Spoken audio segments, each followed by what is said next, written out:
Halo sahabat, jangan lupa di like dan juga di subscribe serta tekan lonceng agar kalian tidak ketinggalan video-video dan informasi menarik lainnya. Terima kasih. Umat beriman yang terkasih, umatku di himpunan paroki Santo Antonius de Padua Kali, khususnya yang hadir dalam Ekaristi Kudus pada kesempatan ini, umat wilayah rohani Santa Maria, Santo Lukas, Santo Yohanes, dan Santo Matius. Ada lagi yang masuk? Hanya itu ya yang saya kasihi. Hari ini hari Minggu Prapaskah yang kelima, juga disebut dengan hari Minggu Pasio. Hari Minggu mulai kita mengalami sengsara Yesus. Kita mulai berempati dengan Yesus yang berkomitmen dengan tahu dan mau melaksanakan apa yang menjadi tujuan dia datang ke dunia, yakni menyelamatkan kita. Sebenarnya dalam tata ruang liturgi, semua patung yang ada di dalam gereja ini sudah wajib ditutup dengan warna ungu. Sebenarnya harap tahun depan kita semakin berkembang dalam praktek simbol-simbol liturgi untuk kita mempraktekkan itu. Mengapa ditutup dengan warna ungu? Bahwa kita memang sekarang ada dalam minggu serius berempati dengan Yesus yang menderita.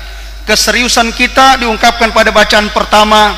Kita tidak ingkar janji, tetapi kita selalu hadir dan melakukan apa yang menjadi perjanjian kita dengan Tuhan, yakni kita ikut serta ambil bagian dalam praktek dan perilaku yang menyelamatkan. Sehingga identitas orang Katolik, dia selalu setia pada janji. Dan janji-janji itu sementara Anda lakukan, janji perkawinan, janji permandian, janji krisma, itu hendaknya kita tidak ingkar janji, sehingga kita tidak menjadi orang yang menjadi virus, tapi kita menjadi orang yang menjadi vaksin, memberikan berkat bagi siapapun.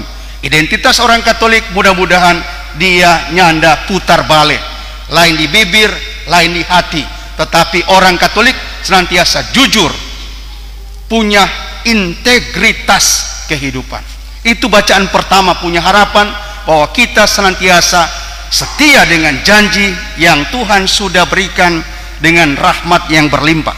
Kedua, bacaan kedua tadi mengajak kita seperti Tuhan Yesus, punya komitmen untuk taat setia pada apa yang menjadi hakikat dan jati diri kita. Yesus berkomitmen taat, sehingga komitmennya adalah rela wafat untuk kita. Ketaatan adalah satu komitmen hidup sebagai orang Katolik.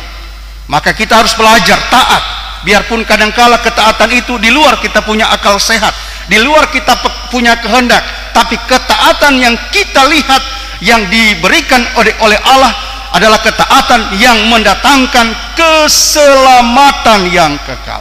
Dan gereja juga punya simbol-simbol ketaatan. Kami para pastor harus taat kepada Bapak Uskup. Bapak Uskup harus taat kepada pimpinan tertinggi gereja, kepada Paus. Dan itulah yang membuat kita bersatu. Tapi kalau kita sudah menjadi taat, kita menjadi orang yang terpecah-pecah dalam kesombongan dan cinta diri. Maka salah satu identitas orang Katolik, taat pada hierarki. Dan ketaatan pada hierarki adalah pemimpin utama kita adalah Yesus sendiri. Maka kalau kita taat pada perintah Yesus, maka kita akan mendapatkan keselamatan.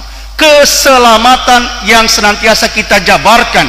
Dalam bahasa saya, semakin beriman, semakin bersaudara, dan semakin bekerja sama. Itu aplikasi ketaatan yang saya sebagai pastor paroki di tempat ini mengajak kita untuk melakukannya itu. Dan sekolah ketaatan sudah sedang kita alami lewat pengerjaan lahan misi cagar budaya Watu Pinantik. Setelah pentahtaan salib suci, ada banyak pekerjaan-pekerjaan ketaatan yang sedang kita bangun dan tumbuh kembangkan. Itu ungkapan bahasa bacaan kedua tadi. Dan kita belajar juga dari Yesus, ketaatan adalah siap menderita, rela menderita, siap memanggul salib, dan rela mati karena salib. Dan itu yang diungkapkan pada bacaan Injil tadi. Jika biji gandum tidak jatuh ke tanah dan mati, dia tetap satu biji saja. Tapi jika dia mati, dia akan menghasilkan banyak buah. Dan Yesus sebagai biji gandum yang utama siap mati untuk kita. Salib adalah tanda ketaatan yang luar biasa dari Tuhan Yesus.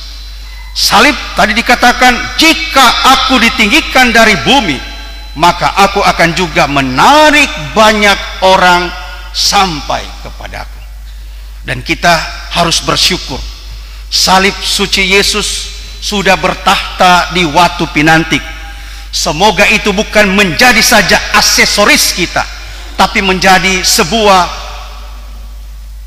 sebuah proklamasi iman, sehingga ketika kita datang ke sana, entah bekerja bakti, entah berdoa, entah berkunjung, di situ ada, saya punya bahasa, ada energi iman dan inspirasi rohani yang membuat kita boleh semakin berkarya bakti untuk tindakan-tindakan yang memajukan dan memartabatkan.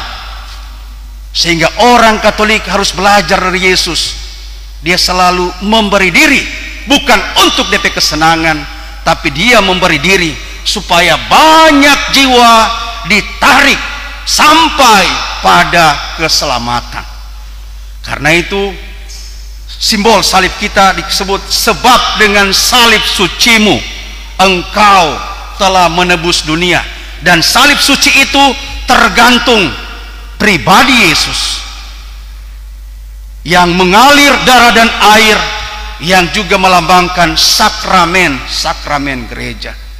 Hari ini Minggu Prapaskah yang kelima, kita kembali diajak untuk membaharui janji agar kita tidak menjadi orang yang putar balik, tetapi komitmen pada perjanjian. Kita juga menjadi orang yang taat, sehingga ketaatan ini membuat kita semakin beriman, semakin bersaudara, dan semakin bekerja sama. Dan ketaatan yang kita bangun berbuah dalam semangat pemberian diri, semangat suka berkorban, yang dalam bahasa tema APP semakin berbela rasa. Apa artinya semakin berbela rasa? Sebenarnya kita masih butuh, tapi karena kita melihat orang yang lebih butuh, saya boleh sisihkan untuk itu. Semakin berbela rasa. Dan bela rasa yang sejati adalah mau berkorban, mau mengalahkan diri untuk datangnya kehidupan yang lebih baik, lebih bahagia, lebih baru. Bahasa Tuhan Yesus, kehidupan yang lebih mulia. Dan kalau kita buat itu semua, yakin keselamatan di dunia pun di surga boleh menjadi milik kita. Dan mari kita mulai melakukan itu bersama dengan kekuatan salib Yesus. Amin.